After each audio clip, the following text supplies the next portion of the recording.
Welcome to the Bowden Blitz SEC edition. I'm Joe Lisi, joined by former National Coach of the Year, Terry Bowden. Coach, in week number 3 in the SEC, we saw upsets across the top 25. It changed the conference odds heading into week number 4. We see the Georgia Bulldogs, fresh off their road win over the Tennessee Volunteers, jump the Texas Longhorns only by 10 cents. Georgia now plus 290 to win the SEC. Arch Manning at 3-1, and LSU, fresh off their win over Florida, plus 550. What do you feel about the top 3 teams in the SEC? Does the books have it right, or potentially can Alabama and even Texas A&M get into the mix over the next few weeks? Well, yeah, I think they can. I think Alabama, I think if they continue to play well, I know you had a bad, tough loss, but there are teams that come out and don't play well early in the year, and I can see them climbing back up into the top levels of the odds for the conference championship. But this schedule, again, this conference schedule is so tough on these football teams. When you're a mid-level team in the ACC, or really of SEC, or a very good team, and we've seen a bunch of them, A&M, you don't see them. They're probably number 6 or 5 or 6. And look how good they have played. So this conference eats itself up, and there are a lot of good teams that the schedule is so tough, it just hurts any chance they've got of getting back up into the odds of winning that conference.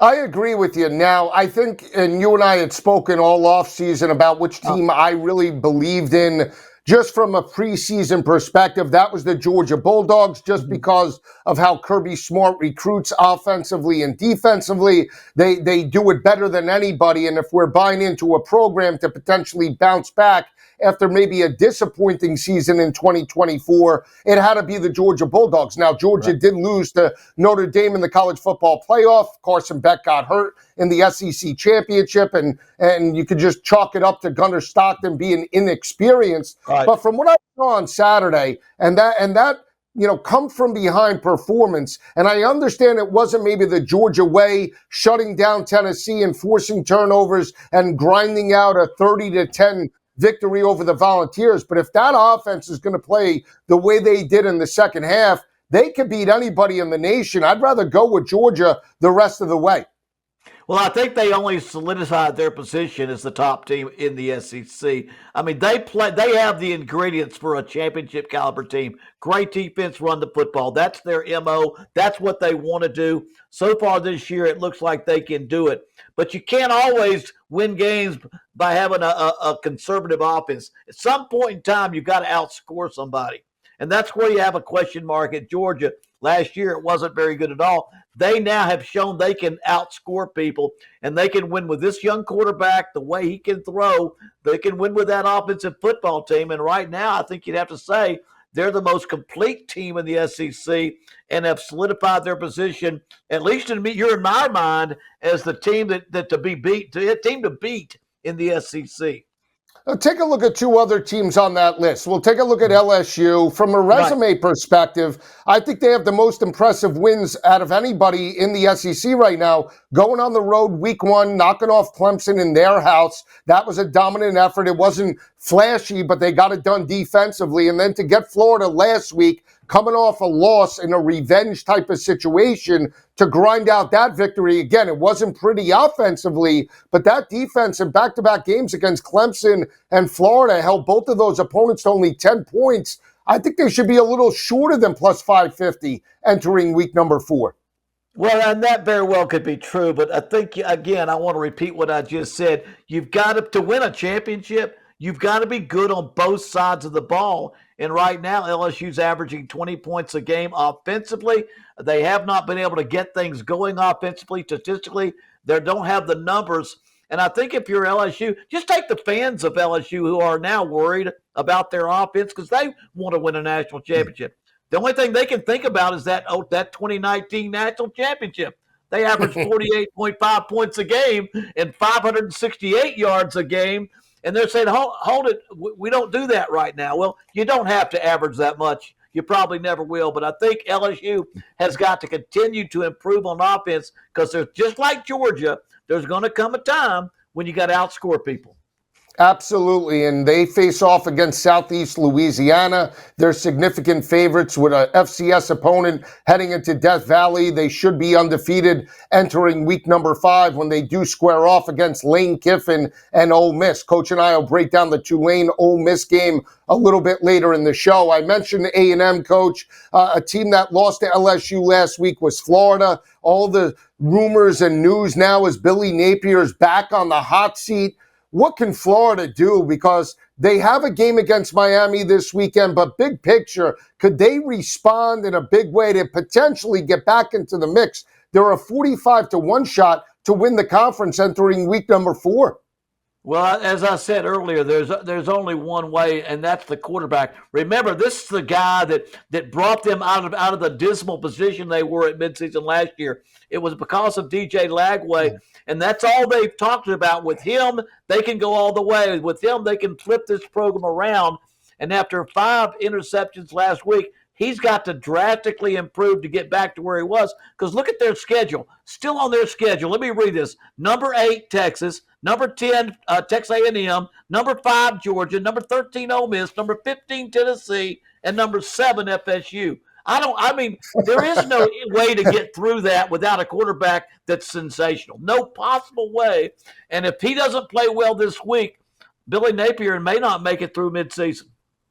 He saved his job because of the emergence of DJ Lagway and the 2 critical wins down the stretch over Ole Miss and LSU in back-to-back weeks. We'll see if he can get the W against the top-ranked Miami Hurricanes. Florida enters that matchup a 7.5-point road underdog against the Hurricanes. We mentioned Texas A&M. Possibly the most impressive win, right? You go into South Bend. That was a team that was 0-1 for Notre Dame. They didn't play. They came out of a bye week, had an extra week of preparation, and Marcel Reed and the Aggies steal it 41-40. I know the defense looks a little shoddy, but the offense could score against anybody in the conference. Yeah, I mean, really, that was the key thing at Texas A&M. I compare that a little bit to what Georgia needed to see about their football team. Now, I don't think Notre Dame has the offense that Tennessee has against Georgia, but I'll be honest with you, C.J. Carr at Notre Dame played very well, and they probably are a lot better at the passing than they thought they were. All I know is that Texas A&M had to score points to win, and not only did they score, they drove down the last drive to do it again to win the game on the last play of the game. And he had some incredible throws there toward the end. So I just think Texas A&M, because of the way, now they'll play great defense. I mean, Mike Elko was a coordinator at Notre Dame. He's been a coordinator at Duke and then the head coach. He is a defensive-minded coach. And when Marcel Reed plays like he can, look out. Texas A&M is that mid-level pack team that now moves itself up into that top level. 12-1. They're down from about 22-1 in the offseason. Marcel Reed played phenomenal against Notre Dame, throws for 360 yards, accounts for almost 400 yards of total offense. Texas A&M was opportunistic in the second half and really got after a front seven in Notre Dame. They were able to run it consistently. They play like that against the likes of Auburn and some of the other teams in the SEC. They're going to be playing with house money, and at 12-1 have pretty good value entering conference play for the Aggies. Another team, Coach, and we talked about it, was Georgia, Tennessee. Very impressive with Joey Aguilar and the Tennessee Volunteers. I know they lost that game, but to put up 41 points on that Georgia defense, to show the confidence and have the Bulldogs on the ropes, this is a team that if they're able to win 9 or 10 games, Tennessee could go potentially further in the college football playoff with Joey Aguilar at the helm than they were last year with Nico. When we come back, we'll break down the Week 4 slate in the conference. Memphis and Arkansas, Oklahoma, Auburn coming up next.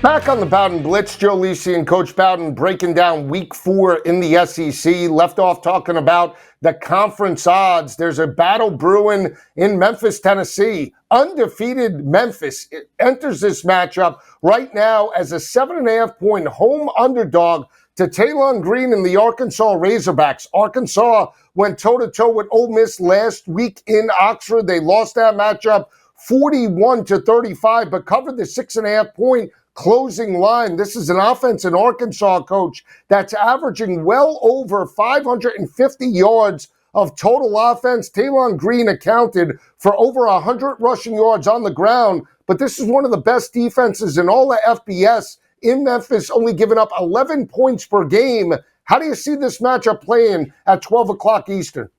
Yeah, well, Memphis, I think, is stepping up in who they're playing, the competition. Arkansas, to me, I love Arkansas with plus 7.5 in this football game. Tulane Green is one of the reasons I love them, and the fact that they're playing so good. And really, other than a 41-35 game at Ole Miss that they could have won, they need to respond because they have a team that can go to a bowl game. I don't know if they get back in the hunt for the SEC championship, but this is a team that I think is much better than a lot of people gave him the credit to be. What they must do, Memphis is an inside zone quarterback read team. They love to run the football, 219 yards rushing per game. They're the 28th ranked rushing team in the country. And you've got to prepare hard. We have to have great assignment defense with Arkansas because that quarterback will either hand that inside zone off or he'll keep it and run over the outside, and they do a great job with it. Their head coach is an old offensive line player that wants to run the football. So that's going to be for Arkansas. Can they read and stop that offensive running attack by Memphis? And with their quarterback and the way he can play, I think Arkansas goes up there and gets themselves into a back on the winning side with a win over Memphis. Yeah, you know I love Tulane Green in Arkansas. Yeah. I told you about that game in Oxford. It would be a shootout. It lived up to expectations. 76 total points in that matchup. They're laying 7.5 on the road, so they have to win this game, Arkansas, by 8 points. I think the thing for me, when I look at Memphis, they run the football, to your point, over 200 yards per game. Brendan Lewis, the transfer out of Nevada, has played very well. And from a defensive perspective, Coach, they're only giving up 69 rushing yards per game, but they haven't faced an offensive line of this caliber and this size in terms of the SEC. This is going to be a tall order and a test. The one thing I will say is a home dog coming off a road loss. It is back-to-back games for Arkansas, even though they're close to Tennessee. I'm going to take the points, but what I like better in this game, Coach, is under 61.5. You have the number 1 ranked third down offense in Arkansas, converting close to 72% of their third down opportunities. I think Memphis knows they can't get into a back-and-forth type of game, slow down the tempo. I like under 61.5 and Memphis with the points. I think with the running attack that Memphis has, you're right on line with that because, again, they're going to control that football, try to keep Tulane Green on the bench. The best way to defend him is not let him get into the game, and they'll be happy with a much lower scoring game as they control the football at Memphis. But like I said, Arkansas has played too good this year. They're too good of a football team. They lost to a very good undefeated Ole Miss team, and I think they come back and get that win up at Memphis, and they win by 7.5.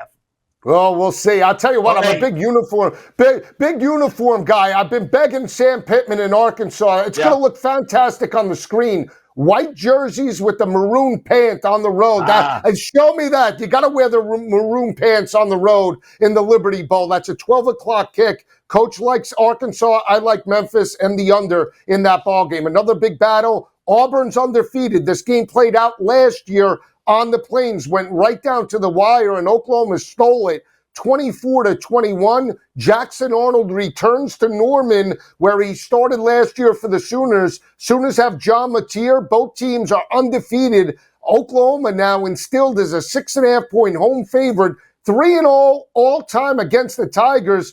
I'm going to lean to Oklahoma here, but the biggest thing for me, Coach, is I think we blow through this 47.5. Give me points aplenty in Norman on Saturday. Boy, I've gotten to the over/under, but I've got Auburn. They keeping the game within 3. I mean, maybe losing by 3 points or within 3 points, but I've got them. I'll take Auburn and the points. I'm just not sold on how good the Michigan team is and how big that win was for Oklahoma.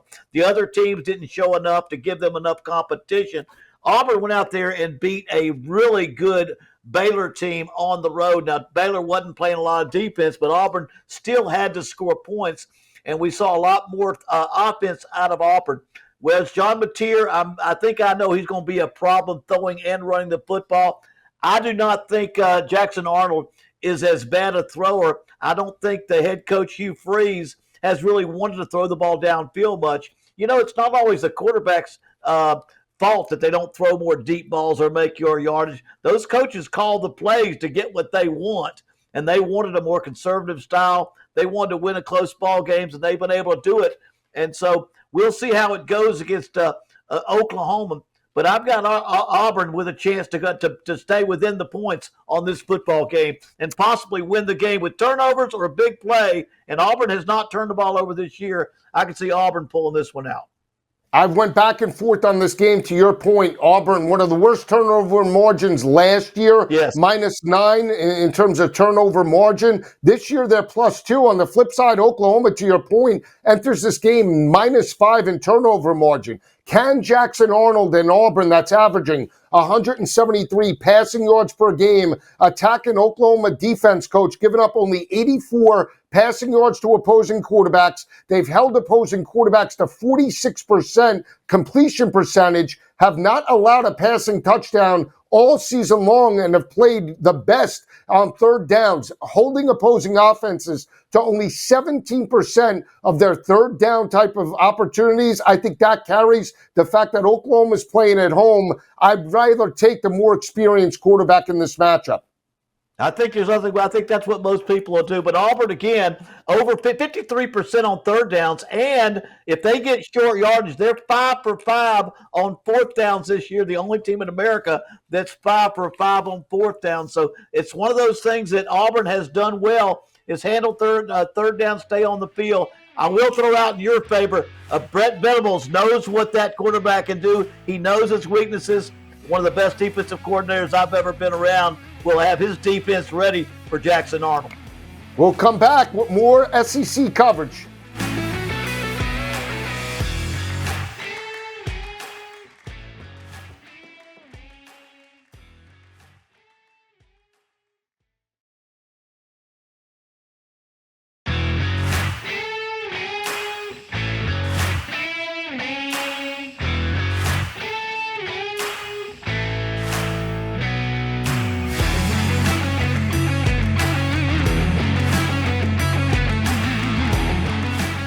Back on the Bowden Blitz, Joe Lisi and Coach Bowden breaking down Week 4 in the SEC. Left off talking about the battle in Norman, Auburn, and Oklahoma. Now turn our attention to the Grove. 2 undefeated teams, Tulane and Ole Miss. Both teams entered this matchup 3-0. Tulane has lost 13 straight games, Coach, to the Ole Miss Rebels. They've lost those games over the past 4 meetings by an average margin of defeat of 17 points per game. Didn't play last year, but played back in 2023. Ole Miss went into Tulane and won that matchup 37-20. The bigger question is Trinidad Chambliss the starting quarterback, or does Lane Kiffin roll it with Austin Simmons this weekend? Yeah, and I'm not sure that it matters the way Trinidad Chambliss played and the mistakes that Austin Simmons made while he was playing. I know the champion of rope-a-dope is Lane Kiffin. You won't know whether the guy's healthy or not till the first play of the football game, which quarterback he's going to get. But I love Tulane. I love their head coach. I love the toughness that he's brought to Tulane. I love their quarterback, the way he played. He ran like a quarterback that's not a shaky, shake and bake type of quarterback, but he scored 4 runs, threw for another touchdown last week, Jake Retzloff. And I'm going to tell you, Tulane is a one that Ole Miss better watch out for, because this one could sneak up on you and give you all kinds of problems. I love that line at 12.5 points with Tulane. I love that. John Summerall, the head coach at Tulane, I coached against him at Troy a couple of years as they dominated our conference in the Sun Belt. He creates winners, and he'll probably be in the SEC before long. But I love how he's got them playing. They've already beaten Northwestern. They've beaten Duke. Ole Miss has too much talent for them to beat, but he's got too much stuff. His team has got too much stuff to lose by more than 12.5. Here's the thing, and tell me if I'm wrong in the breakdown. You saw the matchup play out against Arkansas. I think Arkansas was built and equipped with Bobby Petrino and, more importantly, Talon Green to get into that higher scoring game where you want to push tempo. Ole Miss will run with you. It's almost like a full court basketball game. When you look at Tulane, even though Retzloff is playing well, he's only completed 59% of his passes, only has 2 passing touchdowns. They want to slow it down, right? Whether it be Trinidad Chambliss or Austin Simmons, we want to keep that offense on the sidelines. A similar type of game plan to what Mark Stoops in Kentucky had, right? The 6-7 minute drives, we want to end it with a field goal or a touchdown and limit the type of possessions that potentially Ole Miss has in this game. If Ole Miss comes out first 2 possessions, 14 zip, I think Tulane's at a significant disadvantage. So I like the 12.5 with you. But I think in order for Tulane to pull it out, they have to be under the 61.5. Yeah, I don't think they need to get into a scoring match with Ole Miss because then you get into Lane Kiffin's kind of game and the type of talent that he has at Ole Miss. You want to keep it low, and I think that's the strength of the toughness of Ole Miss. I mean, of Tulane's defense, and I think that'll be the game plan because if they can keep that clock running and keep that score down by halftime. Not only does it give them a better chance, the momentum changes. The attitudes are coming out of the locker room changes. And Tulane hasn't had a lot of success against Ole Miss. But I promise you, if it's a tight ball game at half, you'll see them playing them right down to the wire. That's why I've got Tulane playing this game close enough to stay within the margin. I'm with you as well, and I think the biggest thing is, 194 rushing yards allowed by that Ole Miss defense. Last year, they had one of the best rush defenses in the country, holding opposing offenses to 82 rushing yards per game. This is not the same dominant defense that we saw last year. No. And even if they pick up this victory, I think they're going to be at a significant disadvantage against the better teams in the conference to potentially win an SEC title. Well, I think the biggest thing with Ole Miss is nobody was expecting the success that was expected of them last year, and they kind of fell on their face. They lost to Kentucky early, they lost a late football game, and they did not make the playoffs, much less the SEC championship game. I think people were really disappointed with the talent they had. Well, right now they're kind of flying under the radar. They've nothing to lose. They're 3-0, and people weren't sure they could beat the teams, Arkansas or even Kentucky in Kentucky. And now they're sitting 3-0. So again, they have no pressure on them, but they better be careful in this one because they may win a close one, but they don't need to let this one get away from them. Too many big games down the road. John Summerall and Tulane pick up this victory. He might not be the coach of Tulane next year. He may not make it halfway through the season. That's incredible. He might be at Florida. We'll see. For Coach Bowden, I'm Joe Lisi. Have a great weekend, everyone. We'll see you next week on the Bowden Blitz.